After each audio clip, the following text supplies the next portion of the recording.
tenemos la exposición de José Jacome. Sí, doctora, buenas noches. Buenas noches. ¿Comparto ya? Sí, por favor.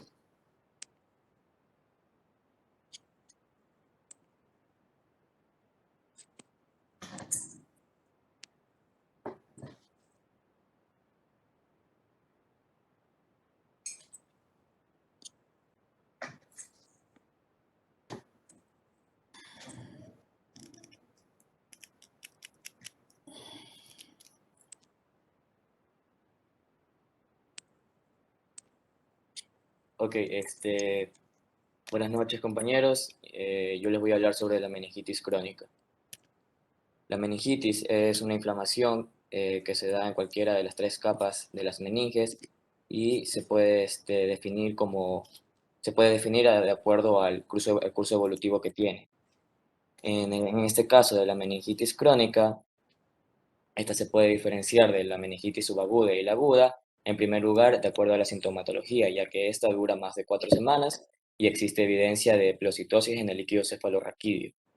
Otra característica que diferencia a la meningitis crónica de la aguda es que en la aguda normalmente tiene una etiología bacteriana o viral, que son bacterias o virus adquiridos en la comunidad. En cambio, en la meningitis crónica, la etiología suele ser por bacterias atípicas, por infecciones micóticas o por etiologías no infecciosas. Establecer una causa de meningitis crónica puede ser desafiante, ya que en sí las etiologías infecciosas de la meningitis crónica son muy atípicas e incluso las etiologías no infecciosas pueden imitar un curso infeccioso. Más de un tercio de casos no son diagnosticados correctamente. Esto de aquí se ve reflejado en un estudio que se realizó de la Clínica Mayo, en el cual 37 pacientes se le tomaron más de 2.000 muestras, perdón, se hicieron más de 2.000 evaluaciones de líquido cefalorraquídeo y solo se pudieron diagnosticar menos de la mitad de los pacientes. Entonces, están en desarrollo nuevas técnicas diagnósticas no invasivas que puedan mejorar esta característica de la enfermedad. Por ejemplo, está la prueba PCR multiplex, la prueba PCR de ARN ribosomal y la secuenciación profunda metagenómica.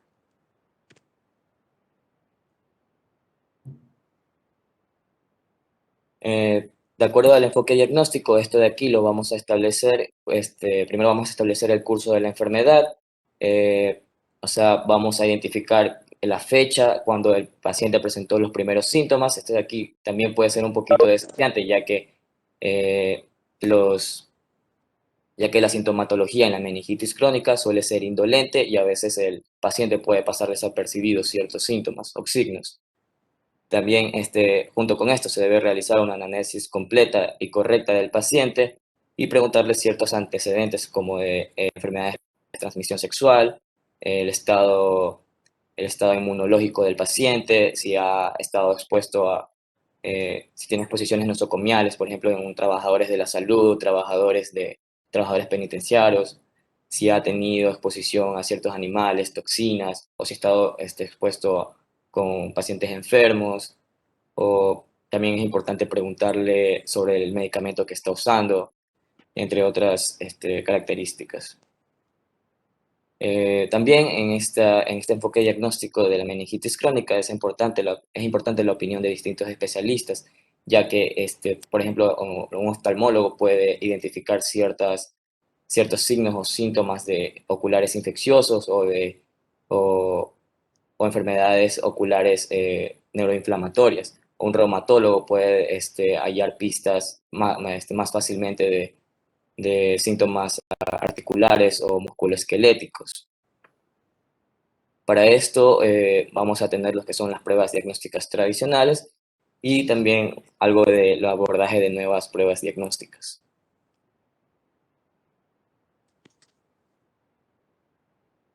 Aquí tenemos un cuadro del cual pues, clasifica un poco de las etiologías infecciosas de acuerdo a la presentación neurológica, síntomas sistémicos y hallazgos de neuroimagen. Aquí se puede destacar la tuberculosis y la sífilis, ya que son etiologías bacterianas importantes dentro de la meningitis crónica. Entre las pruebas diagnósticas tradicionales, estas de aquí es importante que sean dirigidas en orden al historial completo del paciente, ya que mediante este esquema que tenemos aquí podemos realizar un diagnóstico diferencial más pequeño de acuerdo a si el paciente está inmunodeficiente o si es inmunocompetente. Si es inmunodeficiente se pueden encontrar tres categorías, que son los neutropénicos, una alteración de la función de los linfocitos B o una disfunción de los linfocitos T. Esto nos puede ayudar a achicar el diagnóstico junto con la presentación clínica. Y de esta forma podemos también tomar en cuenta ciertas características de neuroimagen, como enfermedades de la materia blanca, hallazgos vasculares o de stroke, realces meningiales, lesiones de masa, hallazgos en el tronco encefálico o lesiones bitemporales, lo cual nos va a llevar a ir a realizar estudios más específicos en el líquido cefalorraquídeo o estudios serológicos. Es importante que en estos pacientes de meningitis crónica se realicen múltiples punciones lumbares. En específico, serían mínimo 3 punciones lumbares de 10 mililitros de líquido cefalorraquídeo. Los hallazgos que podemos encontrar en el líquido cefalorraquídeo van a variar según la etiología y también pueden variar según el curso de la enfermedad. Por ejemplo, en una meningitis tuberculosa vamos a encontrar primero una pleocitosis neutrofílica, mientras que después de unas pocas semanas vamos a encontrar una pleocitosis linfocítica. Con respecto a que varía dentro de la etiología, por ejemplo, podemos encontrar esas proteínas elevadas en el líquido cefalorraquídeo o una glucosa baja con respecto al suero. Esto de aquí se encuentra mayormente en etiologías bacterianas atípicas o en etiologías fúngicas, pero también pueden ser encontradas en una neurocistocercosis subaracnoidea o una neurosarcoidosis o unas neoplasias malignas. También puede ser importante la biopsia meningia y o cerebral, ya que ciertos hallazgos histopatológicos van a ser importantes para ciertas etiologías. Dentro de las características de neuroimagen, las más importantes van a ser el patrón de realce meningio, las cuales comprende el realce paquimeningio y el leptomeningio. En la figura A de la izquierda podemos ver un realce paquimeningio, el cual se define como un realce que rodea a todo el encéfalo. En cambio, el realce leptomeningio, que es más bien un compromiso del aracnoides y la pía madre, se pueden ver como se ve un realce de los surcos y las circunvoluciones. También aquí tenemos una tablita del diagnóstico diferencial que podemos encontrar en el realce paquimeningio. Podemos destacar ciertas infecciones como las virales en el herpes virus, ciertas meningitis fúngicas como la criptocócica o la coccidioide.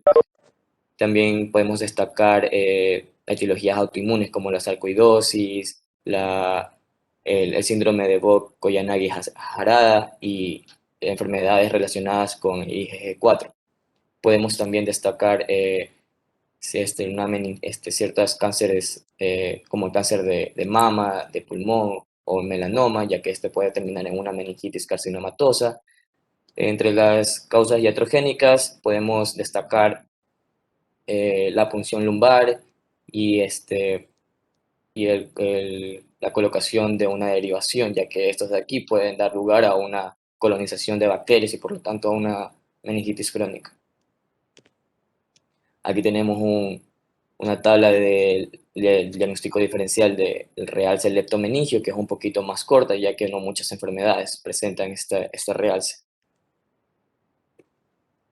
Debido a las limitaciones que tienen ciertas pruebas tradicionales, se están estudiando estas nuevas pruebas de diagnóstico. La primera es el PCR de ARN ribosomal, en el cual el gen 16S puede ser una región conservada en bacterias, mientras que los genes 18 y 28 van a estar conservados en hongos. Podemos destacar que la PCR de ARN ribosomal de gen 16S fue 94% sensible y específico, pero existe cierta discordancia con el pretratamiento de la punción lumbar, ya que este de aquí puede enmascarar ciertas etiologías. Luego tenemos a la secuenciación profunda metagenómica, que consiste en interrogar todo el ácido nucleico que se encuentra en una muestra y compararlo con una base de datos amplia en el cual podemos como que evaluar varios patógenos a la vez. La sensibilidad de esta prueba va a estar inversamente relacionada con el tiempo, ya que se ha demostrado que el ácido nucleico puede estar en las muestras solo en las primeras semanas, más no en semanas posteriores. Y también un resultado negativo de esta prueba nos permite un inicio rápido de inmunosupresores, ya que podemos descartar unas etiologías infecciosas y irnos como que para una etiología más inflamatoria o autoinmune.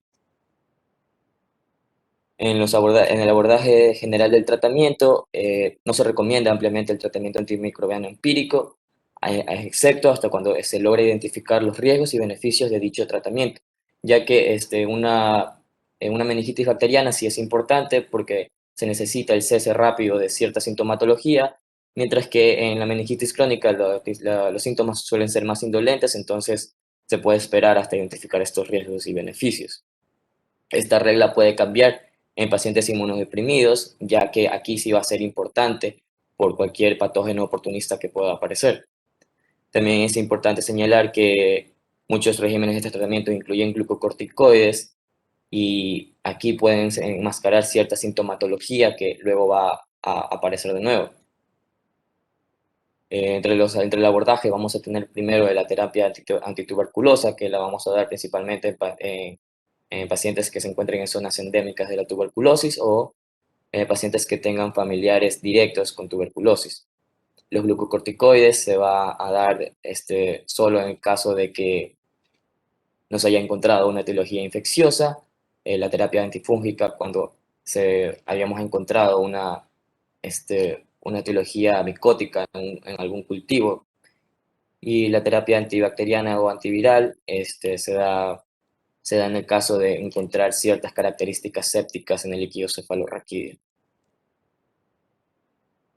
Bueno, empezando con las etiologías, primero vamos a empezar con las infecciosas y en esas primero encontramos a las fúngicas.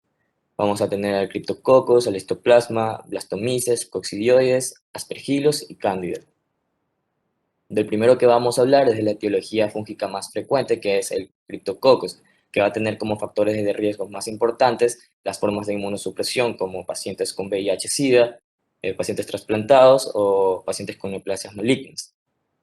En estos pacientes, la especie más común va a ser la Cryptococcus neoformans, que se encuentra principalmente en suelos contaminados, en excrementos de aves y en corteza de árboles.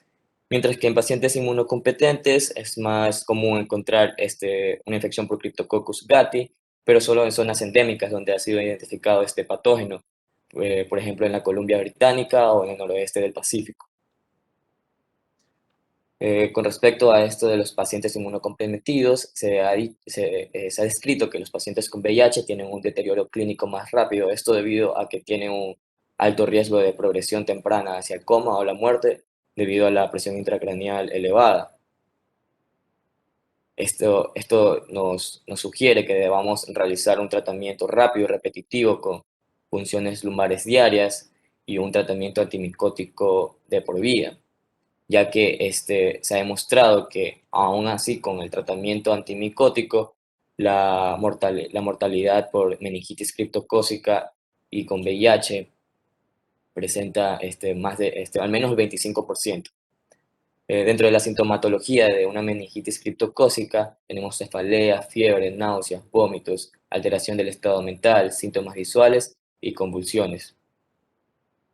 Por otro lado, en el laboratorio, específicamente en el líquido cefalorraquídeo, este se va a caracterizar por una pleocitosis linfocítica, proteínas elevadas y una glucosa baja en relación al suero.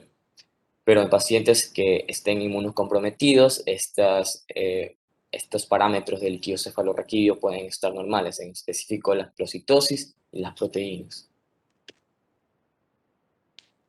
Para el diagnóstico puede ser útil el cultivo de hongos y la microscopía con tinta china. El cultivo de hongos puede ser bastante sensible y específico, solo que de aquí el crecimiento puede llegar a ser demasiado lento y presentar algunos resultados falsos negativos, debido a que a veces se presenta una carga fúngica muy baja. Lo mismo pasa con la microscopía con tinta china, que se pueden presentar resultados falsos negativos, pero esta de aquí tan solo se usa en regiones donde hay pocos recursos.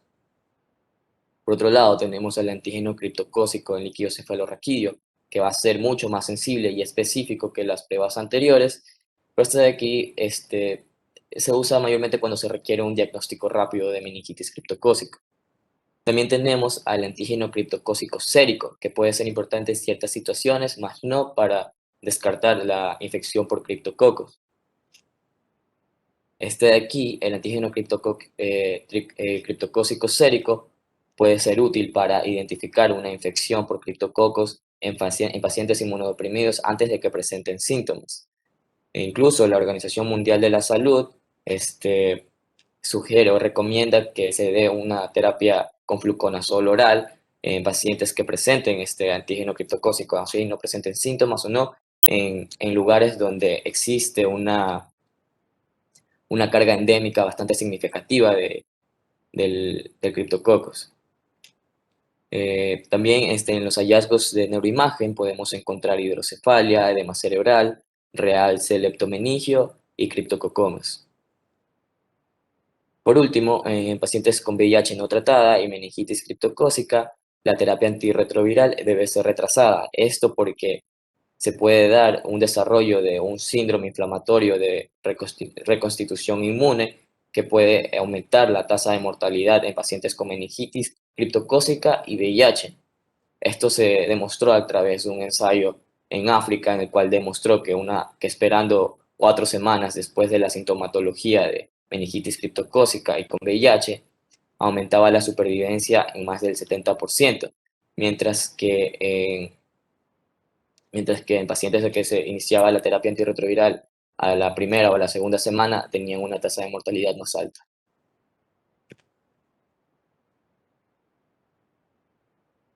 Bueno, con el tratamiento de la meningitis criptocócica se deben seguir un enfoque de 3 pasos. El primer paso va a ser el de inducción, el cual se define como anfotericina B con flucitocina por 2 semanas de terapia. El artículo también destaca que principalmente estos pacientes pueden estar en regiones donde haya bajos recursos y entonces se han descrito otras alternativas para este tratamiento de inducción.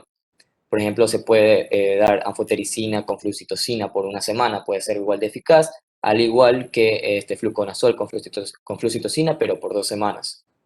Luego, para el tratamiento de consolidación, vamos a tener el fluconazol durante 8 semanas y para el mantenimiento, el fluconazol en dosis más bajas durante mínimo 1 año. En pacientes con VIH, el tratamiento antimicótico se debe dar de por vida hasta cuando haya una recuperación del sistema inmunológico, por lo menos de 200 células CD4 por milímetro cúbico. También se ha demostrado que el uso complementario de esteroides no ha demostrado una eficacia superior y el aumento de la presión intracraneal debe ser un factor bastante importante a tratar en la meningitis criptocócica con punciones lumbares terapéuticas diarias, o si ya se han realizado muchas de estas, se puede optar por una ventriculostomía. Aquí les voy a presentar el primer caso clínico. Es un hombre de 20 años, se presentó con 2 meses de dolores de cabeza en el lado derecho y de visión doble de 1 semana de duración. En el examen se observó que tenía parálisis del sexto par craneal derecho, papiledema y meningismo. La resonancia magnética mostró evidencia de realce leptomeningio sutil y un pequeño foco de realce subcentimétrico extraxial en la fosa interpeduncular. Se realizó una punción lumbar con una presión de apertura de 42 milímetros de agua, un recuento de glóbulos blancos de 320 células por milímetro cúbico, en el cual hubo 90% de linfocitos, una glucosa de 38 miligramos por decilitro con respecto a la glucosa sérica y proteína total de 77 miligramos por decilitro. El antígeno criptocócico en el líquido cefalorraquídeo fue positivo y el paciente fue negativo para el virus de inmunodeficiencia humana, y un factor de riesgo identificado para la infección por criptococos era que tenía un periquito en su casa. Comenzó con anfotericina B y flucitocina para la terapia de inducción y tuvo punciones lumbares terapéuticas en serie. Luego fue cambiado a fluconazol oral y sus dolores de cabeza y división doble desaparecieron 2 semanas después del inicio del tratamiento. Aquí a la derecha podemos ver el realce de la fosa interpeduncular que presenta el paciente, y como comentarios del caso se escribe que la Cryptococcus neoformans se encuentra especialmente en excrementos de aves, lo que destaca la importancia de realizar una anamnesis completa en el paciente. Eh, los hallazgos del examen fueron compatibles con un aumento de la presión intracraneal, el antígeno criptocócico fue positivo en el líquido cefalorraquídeo, y aquí destacaron también las funciones lumbares terapéuticas que son necesarias en este tipo de pacientes. Vamos a continuar con la histoplasmosis. Este de aquí se encuentra en los valles de los ríos de Ohio y Mississippi. Eh, También se sabe que se distribuye globalmente, pero en estas regiones se considera un factor de riesgo y se asocia con excrementos de pájaros o murciélagos. Los síntomas pulmonares son la manifestación más frecuente, con compromiso de la pleura, compromiso mediastinal o lesiones cavitarias. Luego tenemos lo que es la afectación del sistema nervioso central, que se va a asociar con una infección diseminada, y esta se va a presentar como una afectación meningia basal, que por lo general ocurre en el contexto de una diseminación hematógena en las meninges. En el líquido cefalorraquídeo, este se va a caracterizar por una pleocitosis linfocítica moderada y una pleocitosis monocítica predominante. Las proteínas van a estar elevadas y la glucosa va a estar baja con respecto al suero. Además del examen neurológico, también se requiere una evaluación sistémica en busca de ciertos signos como la hepatosplenomegalia, como linfadenopatías, compromisos oculares o también hallazgos pulmonares de lesiones cavitarias. Para el diagnóstico se va a realizar cultivos, pruebas de antígenos y anticuerpos en líquido cefalorraquídeo. En orina y suero se los realizan en caso de sospecha de infección diseminada, y también se puede realizar una biopsia del tejido afectado, ya sea de pulmón o de cerebro. Entre los hallazgos de neuroimagen encontramos signos de hidrocefalia, granulomas y edema. Para esta infección micótica no hay un tratamiento que esté avalado por estudios prospectivos, pero un consenso general recomienda anfotericina B como inducción por 3 meses, seguido con fluconazol o itraconazol. También es importante la colocación de una derivación ventricular, ya en el caso de una complicación por hidrocefalia. Luego tenemos a la blastomicosis, que se puede encontrar en zonas de Estados Unidos, Canadá, y puede ser endémica de África. Como la infección anterior, los síntomas pulmonares van a ser la manifestación más frecuente, y las manifestaciones extrapulmonares incluyen las cutáneas, óseas y genitourinarias, siendo las cutáneas las más frecuentes después de los síntomas pulmonares. Eh, Cuando nosotros encontramos ciertos hallazgos cutáneos en un paciente con blastomicosis, podemos enfocarnos hacia una infección diseminada con la presencia de ciertas de lesiones pustulares que luego se convierten en costras en la cara y el cuello. La afectación neurológica se da en menos del 10% de los pacientes, y de aquí va a destacar la meningitis basilar como una manifestación neurológica más frecuente y que tiene un pronóstico pobre por el desarrollo de ventriculitis o hidrocefalia. Entre la sintomatología, encontramos déficit focales, convulsiones, alteración del estado mental, fiebre, cefalea y meningismo. Para el diagnóstico definitivo se requiere de cultivos de líquido cefalorraquídeo o también podemos optar por características histopatológicas en la biopsia. En el antígeno de blastomisis dermatitis puede resultar en una prueba diagnóstica útil, aunque esta de aquí se ha mostrado con una reactividad de entrecruzamiento con otras etiologías fúngicas como la histoplasmosis. Dentro de los hallazgos de la neuroimagen encontramos abscesos únicos o múltiples, granulomas, realces meningios, extensiones epidural y signos de osteomielitis. Al igual que la histoplasmosis, no hay unos estudios prospectivos que definan el tratamiento, pero se recomienda anfotericina B por al menos un mes, seguido por itraconazol oral. Este de aquí debe continuarse hasta que haya una estabilidad sintomática y parámetros de líquido cefalorraquídeo normales y de otros estudios tradicionales.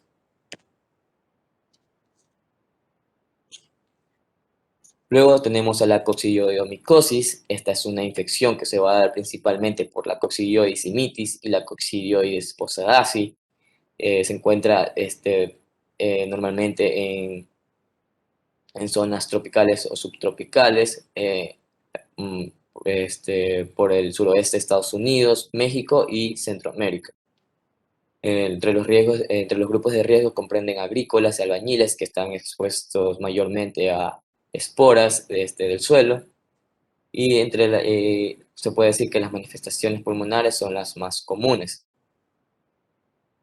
Eh, es importante saber que la infección diseminada va a estar totalmente asociada con una afectación del sistema nervioso central y esta de aquí se va a dar principalmente en gestantes, en pacientes de edad avanzada, inmunodeprimidos, de etnia filipina y etnia afroamericana.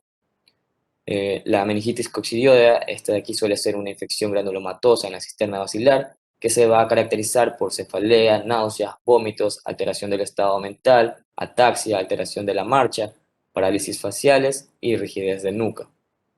Esta infección se asocia a abscesos cerebrales y vasculitis que pueden terminar en ciertos eventos cerebrovasculares como isquémicos o hemorrágicos. Una característica distintiva es la presencia de eosinófilos en el líquido cefalorraquídeo, aparte de las características normales que presentan con otras infecciones micóticas. La visualización de esporas en el cultivo, las muestras de biopsia confirman totalmente el diagnóstico, aunque también existen las pruebas serológicas para anticuerpo IgM e IgG anticoccidioides. Dentro de los hallazgos de neuroimagen encontramos hidrocefalia, realce meningio, realce nodular, meningitis basilar e infarto cerebral. Para el tratamiento se recomiendan punciones lumbares diarias y antimicóticos de por vida, especialmente los azoles. Luego tenemos a la aspergilosis. Esta de aquí es una infección oportunista de distribución global que se adquiere por inhalación de esporas. Sabe que la infección diseminada se asocia a pacientes inmunocomprometidos y esta de aquí es una infección que es angioinvasiva y sus manifestaciones neurológicas más frecuentes incluyen vasculitis de pequeñas y medianas arterias. La afectación meningia es menos común y se asocia a vasculitis y a abscesos cerebrales, aunque también se puede dar por otro mecanismo como una infección directa a estructuras nasosinusales adyacentes a las meninges. Se va a caracterizar por una lesión de masa solitaria, trombosis del seno cavernoso, abscesos intracraneales, meningitis basilar, vasculitis y mielitis. Entre las pruebas diagnósticas se incluyen el cultivo del líquido cefalorraquídeo. La prueba de PCR es importantísima ya que esta presenta una sensibilidad del 75%. El galactomanano elevado en líquido cefalorraquídeo presenta una sensibilidad para aspergilosis del 80%. Y también encontramos la prueba de 1,3-beta-de-glucano en líquido cefalorraquídeo, que es un componente de la pared celular de ciertos hongos, que ciertamente no es tan específica para aspergilosis, pero es una prueba complementaria que se debe realizar en sospecha de esta infección. También se encuentra la biopsia y en los hallazgos de neuroimagen encontramos abscesos múltiples, realce meningio, infarto, hemorragias y sinusitis con extensión. Eh, Cuando no se haya un diagnóstico temprano y un tratamiento agresivo de esta infección, esto puede resultar bastante fatal. Por eso se recomienda voriconazol o una terapia combinada con equinocandinas en la aspergilosis que es invasiva en el sistema nervioso central. Aunque esta terapia combinada todavía le faltan algunos estudios para poder ser basada en las guías. La afectación del sistema nervioso central se asocia a una tasa de mortalidad de hasta el 50% a pesar del tratamiento antimicótico. Les voy a presentar el caso clínico 2. Un hombre de 29 años se presentó con visión reducida en el ojo derecho, un defecto pupilar aferente relativo ipsilateral y oftalmología casi completa. Había estado en excelente estado de salud hasta un año antes de la presentación, cuando desarrolló parestesia facial derecha persistente y dificultad para ver con el ojo derecho. No buscó atención médica en ese momento y los síntomas continuaron. 6 meses después, desarrolló dolores de cabeza crónicos de predominio frontal, náuseas y fatiga generalizada. El paciente era originario de Egipto, pero se mudó a los Estados Unidos hace un año. En el examen tenía pérdida de sensibilidad en la córnea derecha, párpado superior y la frente y proptosis en el lado derecho. También se notó que tenía debilidad en el brazo y la pierna izquierda. La resonancia magnética mostró un proceso temporal derecho con edema, efecto de masa y realce de contraste, que también involucra el seno cavernoso derecho y se origina en la cavidad nasal derecha. El paciente fue sometido a biopsia endonasal con patología compatible con infección granulomatosa secundaria Aspergillus y fue tratado con voriconazol seguido de resección parcial y desbridamiento. Tenía una serie de neuroimágenes que mostraban resolución de intervalo de diseminación intracraneal. Entre los comentarios encontramos que la aspergilosis sinorbital cerebral ocurre con mayor frecuencia en hospedadores inmunocompetentes como este paciente y se presenta de manera subaguda o crónica. La diseminación contigua puede ocurrir por lesiones granulomatosas en los senos paranasales que conducen al desarrollo de enfermedad granulomatosa, típicamente en el lóbulo frontal y temporal, como se dio en este caso. Y el sello de tratamiento del voriconazol, que como les expliqué hace un rato, es importante para la aspergillus para disminuir la tasa de mortalidad. Luego tenemos a la candidiasis. Esta de aquí, la cándida es un hongo natural que podemos encontrar en la boca, en el tracto digestivo y urinario. Y cuando esta es invasiva, se presenta en pacientes que han tenido recientemente instrumentación quirúrgica, también usuarios de drogas intravenosas, e inmunocomprometidos como eh, pacientes con VIH trasplantados, y aquí se agregan neonatos y neutropénicos y diabéticos maltratados. La afectación del sistema nervioso se va a asociar principalmente con una candidiasis diseminada, y para los recién nacidos y otros con alto riesgo se debe realizar una punción lumbar y un examen de retina dilatado para evaluar la afectación neurológica y ocular, incluidos los signos de vitritis y coriorrenitis. La meningoencefalitis va a ser la manifestación más común de la neurocandidiasis y a diferencia de otras infecciones micóticas, la glucosa y el recuento de leucocitos suelen ser normales en el líquido cefalorraquídeo. Entre las pruebas diagnósticas que podemos usar para la candidiasis, están los cultivos de líquido cefalorraquídeo, que este es lo más aceptable, y también tenemos la prueba de 1,3 beta de glucano en líquido cefalorraquídeo, que como ya sabemos, no es tan específica para ninguna, ni para candidiasis ni para aspergillus. Aún así, la tasa de mortalidad y riesgo de SART y riesgo de muerte suele ser superior al 80%, y para el tratamiento se indica anfotericina B intravenosa en combinación con flucitocina. Dentro de las etiologías virales, es común encontrar infección primaria por VIH, citomegalovirus, virus herpes simple tipo 1 y 2, poliomavirus, enterovirus, virus de la coriomeningitis linfocítica y paramyxovirus. La prueba de secuenciación profunda metagenómica también ha encontrado otros virus menos comunes, como son el virus de Cache Valley, arenavirus, astrovirus y bornavirus. En primer lugar, tenemos una meningitis crónica por infección primaria de VIH. Esta de aquí se va a asociar principalmente con otras infecciones oportunistas como la meningitis tuberculosa o la criptocócica. Pero cuando la meningitis crónica se da netamente por una infección primaria de VIH, esta de aquí va a ocurrir principalmente en el momento de seroconversión. O sea, significa que los síntomas neurológicos se van a dar entre las primeras semanas si es que hay un compromiso de las meninges. Eh, También se ha identificado que en el líquido cefalorraquídeo vamos a encontrar parámetros asépticos, al menos en el 20% de los pacientes durante la seroconversión. Y aquí en el líquido cefalorraquídeo vamos a poder encontrar una pleocitosis linfocítica, ya sea leve o moderada, una glucosa normal, proteínas normales o levemente elevadas y una carga viral elevada. Existe evidencia actual que recomienda una terapia antirretroviral temprana, pero no se ha evaluado específicamente en pacientes con manifestaciones del sistema nervioso central. Pero como ya sabemos, si se presenta una meningitis crónica por criptococos y este paciente presenta VIH, lo mejor sería esperar 4 semanas para la terapia antirretroviral.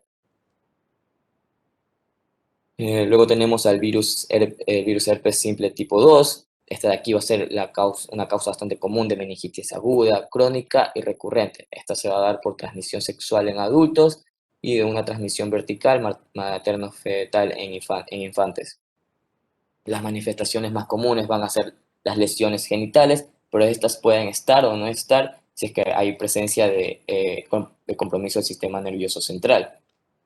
Pero lo normal es que si hay síntomas neurológicos, no haya lesiones genitales. Esta meningitis puede ocurrir ya sea por una infección primaria o por reactivación, ya que recordemos que este virus puede estar latente en el ganglio de la raíz dorsal. Y bien, es importante saber que los pacientes inmunodeprimidos tienen manifestaciones neurológicas más fulminantes y graves, y con respecto al perfil básico del líquido cefalorraquídeo, este va a ser 100% compatible con una meningitis aséptica, o sea, las proteínas normales, no haber pleocitosis, una glucosa normal. Para el diagnóstico, la prueba PCR va a ser la más sensible, ya que o sea, va a ser la prueba más sensible y específica que podamos encontrar. Y en pacientes inmunocomprometidos se recomienda tratamiento antiviral durante al menos una semana, pero normalmente si no está inmunocomprometido no es necesario. Bueno, con respecto al virus de la corionomeningitis linfocítica, tenemos que este de aquí se encuentra localmente en Estados Unidos y también se puede distribuir globalmente. Este se asocia con la exposición a roedores, principalmente a personas que viven con roedores en interiores o tienen roedores domésticos. Existen 3 modos de transmisión de este virus. Está la infección directa por roedores a través de órganos trasplantados y por transmisión vertical materno-fetal. Los pacientes suelen tener un cuadro parecido a la gripe antes de los síntomas neurológicos y dentro de los laboratorios es importante destacar que existe una leucopenia y una trombocitopenia asociada a este virus. En el líquido cefalorraquídeo se va a demostrar una pleocitosis linfocítica marcada de más de 1000 células por milímetros cúbicos y una glucosa baja, lo que puede dar a entender como una cosas se pueden mascarar como otro tipo de infección, ya sea fúngica o bacteriana. El diagnóstico se puede dar por cultivos, aunque este de aquí es muy poco sensible, por lo que se prefiere una fijación de complemento o anticuerpos neutralizantes, ya que estos de aquí sí se pueden dar más en un contexto de meningitis crónica, ya que se presentan primero en una primera o segunda semana y luego están por un tiempo prolongado. Para este virus no hay un tratamiento antiviral y se recomienda nomás una terapia contra los síntomas. Luego tenemos a las etiologías bacterianas. En primer lugar tenemos a los organismos transmitidos por garrapatas, incluidos la Ehrlichia, Babesia, Anaplasma, y también tenemos otros organismos bacterianos que pueden ser la Nocaria, la Leptospira, especies de Brucella y la Listeria monocytogenes. primer lugar vamos a tener la leptospirosis. Esta de aquí va a ser causada por una espiroqueta transmitida a través de la orina o los excrementos de un animal infectado y se observa con mayor frecuencia en regiones tropicales y subtropicales. En la forma aguda, los pacientes pueden presentar una enfermedad similar a la gripe, uveitis y trombocitopenia, que esto se describe como el síndrome de Weil. Dentro de las manifestaciones neurológicas se incluyen síntomas meningíticos y suelen aparecer más tarde durante la fase crónica. Eh, para el diagnóstico de esta infección ha sido importante, o sea, está estudiando prospectivamente la secuenciación profunda metagenómica y parcial, ya que puede ser un método conveniente en este diagnóstico. Y aunque la leptospirosis se ha tratado clásicamente con penicilina, doxiciclina o una cefalosporina, aún faltan pruebas que apoyen o refuten la elección de antibióticos en esta enfermedad. Luego tenemos a la brucelosis.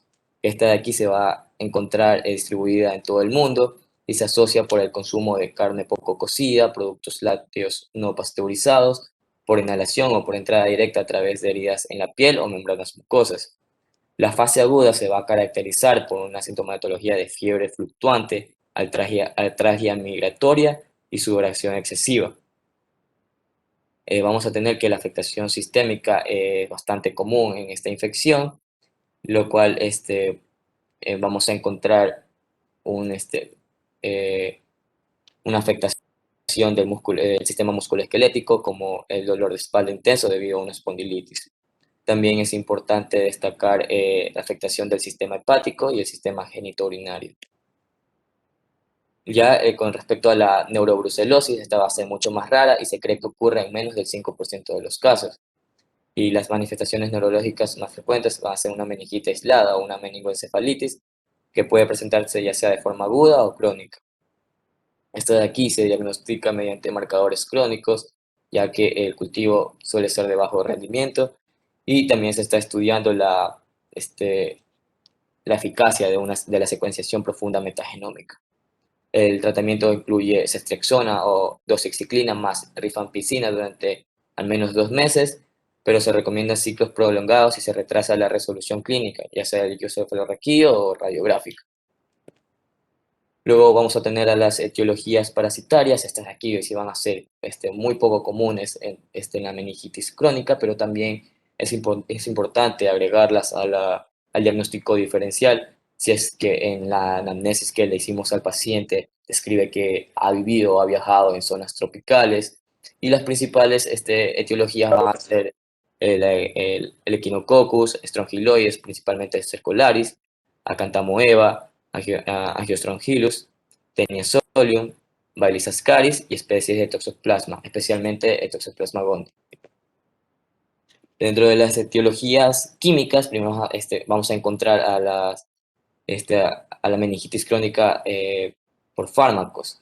Esta de aquí se cree que se da por una reacción de hipersensibilidad inmunomodulada y los síntomas normalmente suelen cesar cuando hay un cese del- de la administración del medicamento.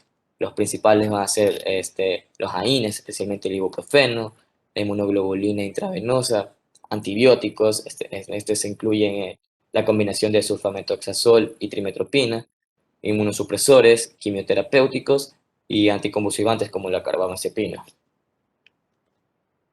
Dentro de las etiologías autoinmunes, inflamatorias y vasculíticas vamos a encontrar la sarcoidosis, enfermedades relacionadas con IgG4, síndrome de Vodko-Yanagi-Harada, lupus eritematoso sistémico, artritis reumatoide, síndrome de Sjögren, síndrome de Behçet, síndrome de Kogan y vasculitis primaria del sistema nervioso central. Nos vamos a enfocar en las tres primeras.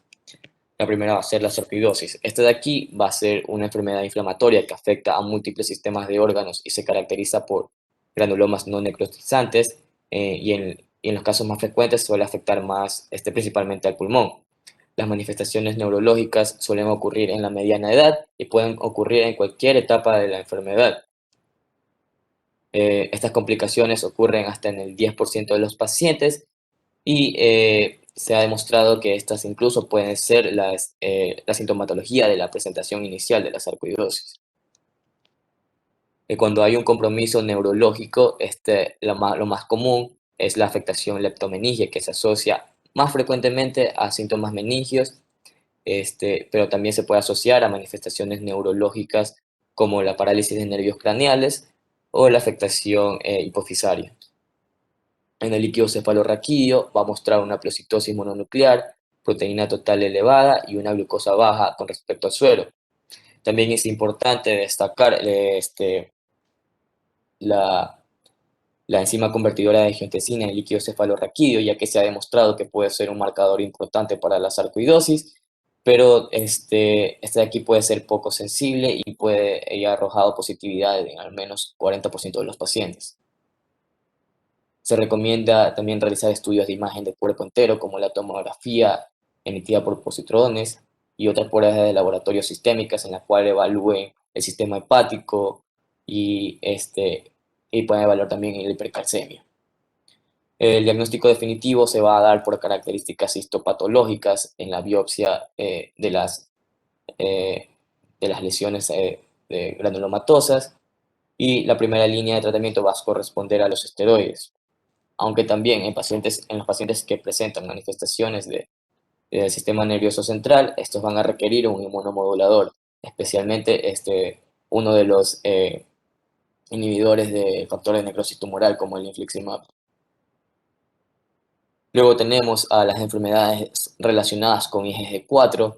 Esta de aquí va a ser una enfermedad que se caracteriza por una esclerosis multiorgánica, la cual va a tener características histopatológicas patognomónicas como los verticilos de lesiones fibrosantes, infiltración linfoplasmocítica de células plasmáticas positivas para IgG4 y obliteración de vasos. Como la enfermedad multiorgánica que es, esta de aquí afecta el páncreas, conductos biliares, glándulas salivales y lagrimales. Este de aquí afecta con mayor frecuencia a hombres, lo cual lo podemos diferenciar de otras enfermedades autoinmunes. Y las manifestaciones neurológicas ocurren en menos del 10% de los pacientes. Lo más frecuente es encontrar una paquimeningitis y una afectación de la glándula pituitaria. La paquimeningitis la podemos diagnosticar a través de los hallazgos en la biopsia y las características patognomónicas que he descrito antes. También se ha informado de la afectación leptomeningia en estos pacientes, pero esto es mucho más raro que la afectación de la dura madre. En estos pacientes es importante, en todos se debe controlar los niveles séricos de IgG4, excepto en pacientes con manifestaciones neurológicas aisladas, ya que estos de aquí usualmente suelen tener los niveles séricos normales. También se debe comprobar el nivel de IgG4 en líquido cefalorraquídeo en los pacientes que tengan eh, manifestaciones neurológicas, y el tratamiento se inicia con dosis altas de esteroides seguidas de una disminución progresiva de estas. También se ha demostrado el uso de rituximab para pacientes que tengan recurrencia y una falta de mejoría clínica con respecto a los esteroides. Luego tenemos el síndrome de Vodko-Yanagi-Harada. Este de aquí va a ser una enfermedad de las cuantas que afecta el sistema ocular y las meninges. En el diagnóstico diferencial es importante agregar etiologías infecciosas, afecciones inflamatorias, linfomas, afecciones paraneoplásicas. Este síndrome va a consistir de 4 fases clínicas distintivas, que se definen por una uveitis asociada con desprendimientos serosos de retina, edema de disco y vitritis. Los síntomas meningíticos se van a producir durante la fase prodrómica, mucho antes de los síntomas y signos visuales, y se asocian con una pleocitosis linfocítica en el líquido cefalorraquídeo. Otros síntomas que deben ser examinados incluyen anomalías auditivas y síntomas vertiginosos. Después a esto, los pacientes desarrollan una visión borrosa, a menudo es aguda, con una uveitis granulomatosa. Posterior a esto, se da una pérdida de pigmento retiniano y cicatrices oculares, para las cuales son útiles la angiografía con fluoresceína y la tomografía de coherencia óptica. En estos pacientes, debido a la presentación tardía de los síntomas oculares, es importante que si nosotros sospechamos de una meningitis crónica, hagamos una examinación cuidadosa del sistema ocular y una derivación temprana hacia un oftalmólogo o a un neurooftalmólogo. Las recomendaciones dicen que el tratamiento sugiere esteroides por al menos 6 meses.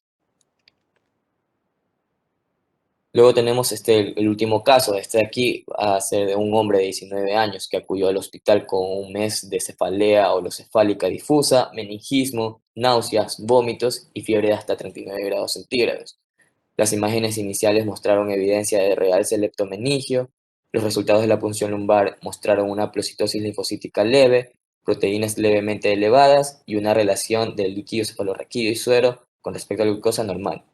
Una tinción de Gram de líquido cefalorraquídeo y los cultivos fueron negativos, y una semana después de la presentación inicial se experimentó la aparición progresiva de visión borrosa durante 3 días, y el examen oftalmológico reveló vitritis densa, edema del disco óptico con hemorragias, desprendimiento de retinas serosas y lesiones retinianas granulares, que fue peor en el ojo izquierdo, lo que llevó al diagnóstico clínico general de una panuveitis con vasculitis.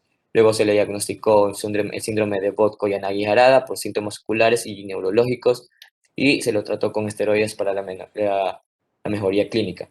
En la fundoscopía que se le realizó al paciente muestra la vitritis densa, el edema de disco óptico con hemorragias, el desprendimiento seroso de retinas y las lesiones granulares de la retina. El síndrome de Vodko-Yanagi-Harada es uno de los síndromes que afectan a la uvea, la retina y las meninges, es importante recordar eso. Y esta de aquí es una enfermedad autoinmune que suele estar mediada por células T, que causa una serie de síntomas cutáneos, oculares y neurológicos. Y estos síntomas suelen limitarse al meningismo con estudios de imagen compatibles con una enfermedad leptomeningia. De aquí, estos síntomas oculares van a preceder a una panuveitis bilateral que puede convertirse en una uveitis crónica y un deterioro visual severo si no se trata de inmediato.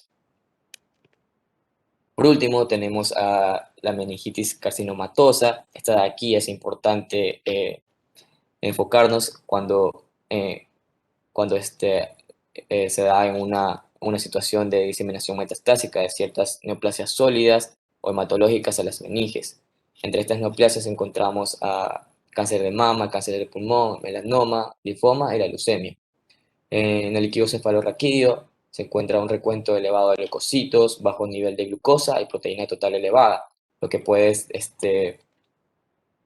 confundirse con una infección micótica. Y para el diagnóstico es importante el uso de la citología, la citometría de flujo y la biopsia meninge. Podemos concluir que la meningitis crónica sigue siendo un importante desafío diagnóstico y terapéutico a pesar de las pruebas exhaustivas, ya que más de un tercio de los casos siguen sin diagnosticarse. A menudo están indicados los estudios serológicos, líquido cefalorraquídeo, de neuroimagen, aunque las nuevas plataformas de diagnóstico como la secuenciación profunda metagenómica pueden ser prometedoras para aumentar el número de diagnósticos de meningitis crónica. También es importante recordar las etiologías infecciosas que son más comunes en la enfermedad diseminada, específicamente en aquellas personas que están inmunodeprimidas. Y las etiologías no infecciosas, estas de aquí deben ser sospechadas en función de la historia y el examen físico que le hacemos al paciente. Gracias.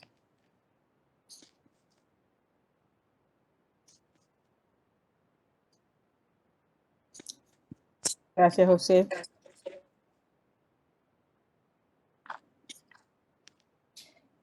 Bien, habíamos avanzado con neuroinfecciones y, y José Ricardo ha hablado sobre meningitis crónica y ha tocado un tema muy importante porque las meningitis crónicas suelen ser difíciles de diagnosticar en cuanto a su etiología, especialmente cuando son infecciosas, porque no todos los agentes infecciosos suelen ser identificados, ya sea porque la concentración no es tan alta, por ejemplo, el criptococo no es tan alta la concentración como para que salga en una tinción de tinta china. Y los cultivos para hongos se tardan entre 4 y 8 semanas. Entonces, es difícil muchas veces determinar con exactitud qué fármaco utilizar. Y uno se va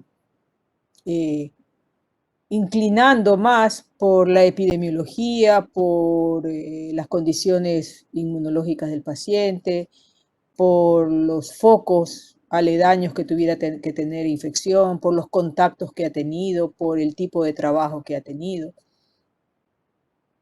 Y pues hay muchas que también son no infecciosas, ¿no? Y entre esas están las que corresponden a una base inmunológica y las que corresponden a la diseminación por cáncer. En todo caso, eso es en cuanto a meningitis se trata. Cuando uno habla de encefalitis, habla también de un proceso infeccioso, pero habla del encéfalo per se, o sea, del parénquima cerebral, sin que necesariamente estén comprometidas las meninges. Pero como yo les dije inicialmente, usted puede encontrar una combinación de ambas estructuras, o sea, tener una meningoencefalitis. El cuadro clásico de la encefalitis es un trastorno del nivel y del contenido de la conciencia. Los pacientes suelen tener cambios de conducta, trastornos de la personalidad, trastornos de memoria, pueden convulsionar o pueden hacer cambios fluctuantes y luego ya progresivos del nivel de conciencia, somnolencia frecuente, diurna. Algunas veces van acompañadas con fiebre, otras veces no. Pero siempre que exista este cambio drástico entre una conducta normal y una conducta atípica o cambio sobre todo del carácter con agresividad o con trastornos con alucinaciones, con cuadros psicóticos, y más aún si uno sospecha una convulsión, uno debe siempre sospechar que puede haber una encefalitis. Y las encefalitis pueden ser, son la mayoría virales, pero también pueden ser relacionadas a post-infecciosas por un mecanismo inmunomediado. Los signos neurológicos focales más comunes son las convulsiones, y aquí están incluidas los arbovirus, el dengue, la rabia, las exposiciones a otros animales. Están incluidos varicela zoster, el herpes zóster, la encefalitis por paperas. El punto más importante es poder determinar si estamos frente a una encefalitis herpética o no, porque la encefalitis herpética es la más grave, la que es mortal si no se trata a tiempo y la que más secuelas deja. Una encefalitis herpética tiene una condición predominante que es el compromiso de los lóbulos temporales. Y eso hace que pues tengan trastornos electroencefalográficos que indiquen compromiso temporal. Y un líquido cefalorraquídeo que a veces demuestra algo de sangre, presenta algo de eritrocitos, pero también presenta líquido cefalorraquídeo anormal con pleocitosis, pero con glucosa normal. Y ahí el diagnóstico se lo hace por PCR para herpes simple. La encefalitis herpética tiene una especial predilección, como les decía, por el lóbulo temporal y la ínsula, así como también por la parte basal del lóbulo frontal. Los pacientes, tan pronto uno sospeche la posibilidad de encefalitis herpética, debe iniciarse la infusión intravenosa de aciclovir. Si no se trata un paciente con encefalitis herpética, el 70% muere y aún tratados el 30% tienen mortalidad y morbilidad. Y los que sobreviven suelen sobrevivir con secuelas, generalmente trastornos de la personalidad o trastornos cognitivos. Este es otro paciente con una encefalitis herpética, fíjense en el compromiso particular del lóbulo temporal, puede ser uno, puede ser ambos. Esta es una paciente que trabajaba en un dispensario médico como auxiliar de enfermería y estaba en el plan de vacunación para los niños, cuando ingresó al hospital por convulsiones. Una mujer ya mayor, por encima de los 40 años, aparentemente sana, y que tenía un cuadro clínico, de acuerdo a la familia, de alrededor de una semana de evolución, donde había habido cambios de personalidad, irritabilidad fácil, se quejaba de dolor de cabeza, estaba inquieta, no recordaba ciertas cosas, o sea, era un cambio bastante llamativo y radical del estilo de vida que ella tenía a los cambios cognitivos y conductuales que tuvo días antes de la convulsión.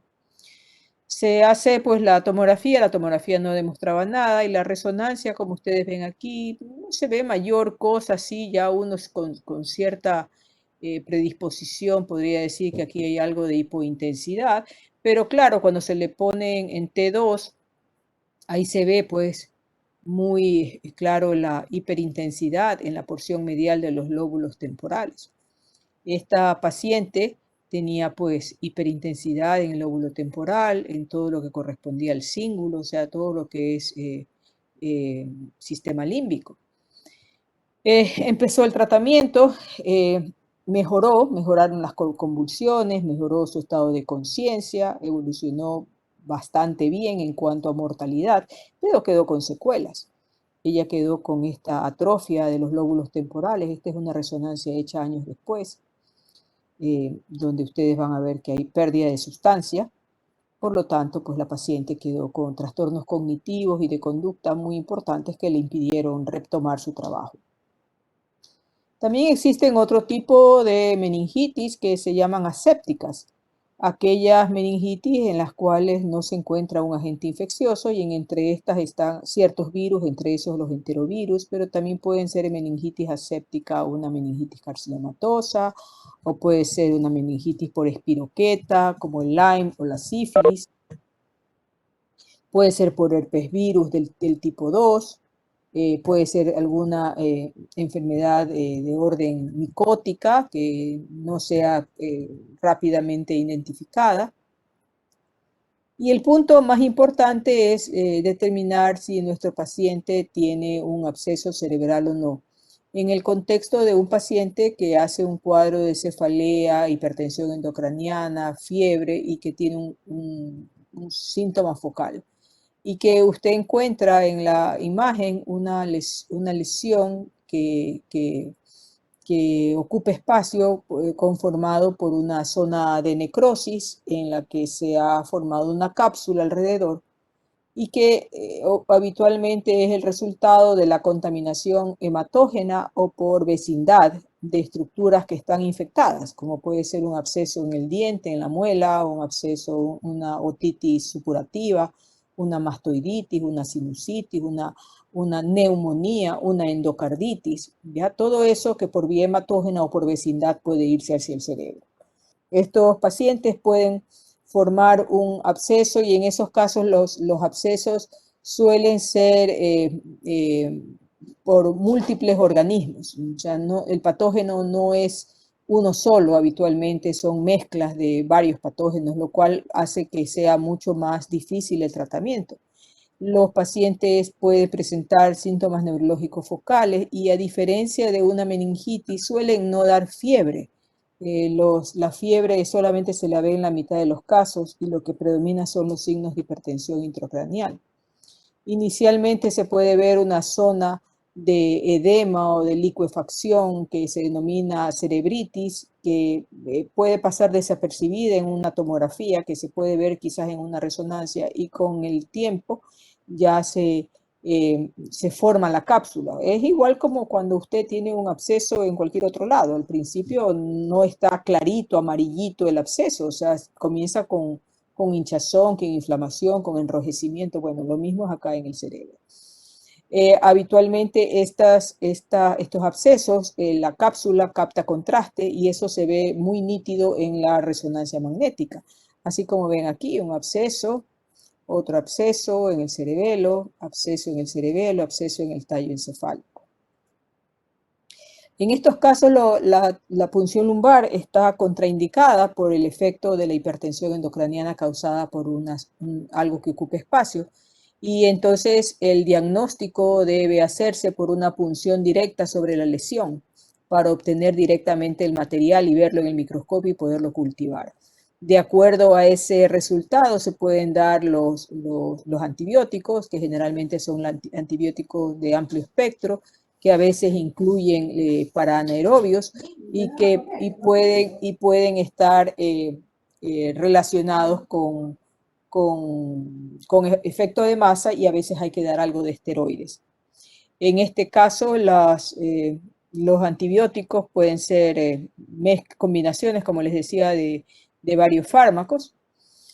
Hay ocasiones en que pues son pequeños y que se pueden resolver fácilmente, como en este caso de este paciente que se le puso una válvula de derivación ventrículo-peritoneal y que luego desarrolló una lesión inflamatoria alrededor del sitio de implantación de la válvula, en el recorrido de la válvula, con lo cual se tuvo que sacar la válvula y se alivió el problema, porque el problema generado por un objeto externo, un agente externo que provoca la infección, no se va a completar totalmente si no se lo retira. Entonces se retiró la válvula, completó sus antibióticos y se mejoró. Pero es diferente cuando son varios abscesos o cuando existe una meningitis asociada. Este paciente, por ejemplo, empezó con una hipertensión endocranial caracterizada por cefalea y visión doble. Cuando se le hace la tomografía tenía una hidrocefalia y se le puso inmediatamente una válvula. Sin embargo, pues el paciente en la resonancia magnética se encontraba esta hipercaptación de las meninges con estas zonas de hiperintensidad en parénquima como siembras que se veían diferentes en los diferentes estadios. Fíjense cómo se engruesan las meninges. Este paciente tenía una meningitis crónica por aspergilosis. El aspergillus había entrado por la fosa nasal, se había realizado una cirugía a nivel de los cornetes y ahí parece que se había erosionado, se había formado una lesión y ahí había crecido un hongo, seguramente por contaminación. Y pues de ahí pues al etmoides y del etmoides al cerebro pues está a un paso. Este paciente pues recibió voriconazol por largo tiempo hasta que pues mejoró su cuadro clínico, pero siempre quedan con algo de secuela, sobre todo deterioro cognitivo. En este caso, este paciente en cambio debutó con un estado de coma después de una convulsión y la resonancia mostraba una hipointensidad en la parte basal con bastante edema intraparenquimatoso, y cuando se le pone el contraste se observa que tiene una hipercaptación de las meninges. Esto es muy característico de las meningitis crónicas, sobre todo de la tuberculosis. Fíjense la hipercaptación en las meninges de las cisternas basales, más que en la periferia. En la periferia prácticamente no tiene hipercaptación, es solamente abajo. Este exudado que se provoca, en este caso es una meningitis tuberculosa, este exudado puede ser lo suficientemente grueso y espeso que provoca obliteración de los agujeros, y eso es lo que da la hidrocefalia. Cuando los abscesos son múltiples, como en el caso de esto, pues el pronóstico es mucho más grave, ¿no? Porque aquí está prácticamente sembrado todo el cerebro de pequeños abscesos. Estos eran abscesos piógenos que provocaron en esta paciente. No se pudo determinar el agente causal, pero estaba toda infestada de abscesos cerebrales. Igual que este joven de acá, que también tenía múltiples abscesos, hizo un cuadro de hipertensión endocranial. Aquí pues el diferencial está entre hongos, lo más importante es hongos, menos frecuente que sea tuberculosis, podría ser toxoplasma, pero la toxoplasmosis suele dar imágenes un poco más confluentes a nivel de los ganglios basales. Y luego lo que decía su compañero acerca de las meningitis crónicas que no son infecciosas. Entre esas pues está la carcinomatosis meningia, que suele debutar con cefalea y parálisis de pares craneales. y también las meningitis que son relacionadas con enfermedades autoinmunes como Sjögren, Wegener, Bosco-Yanagi-Arada y todo lo que nos nombraron, ¿no? Y esta es una paciente con cáncer de mama que hizo un cuadro clínico de afasia transitoria y unos episodios de, entre comillas, fallas de memoria, pero lo que tenía era metástasis en las meninges. Fíjese, las meninges todas gruesas, hipercaptantes y además también lesiones intraparenquimales. Bien, me voy a quedar ahí porque solamente me faltaría esto de cisticercosis y me faltaría la exposición de Daniel para terminar con neuroinfecciones. ¿Hay alguna pregunta hasta el momento?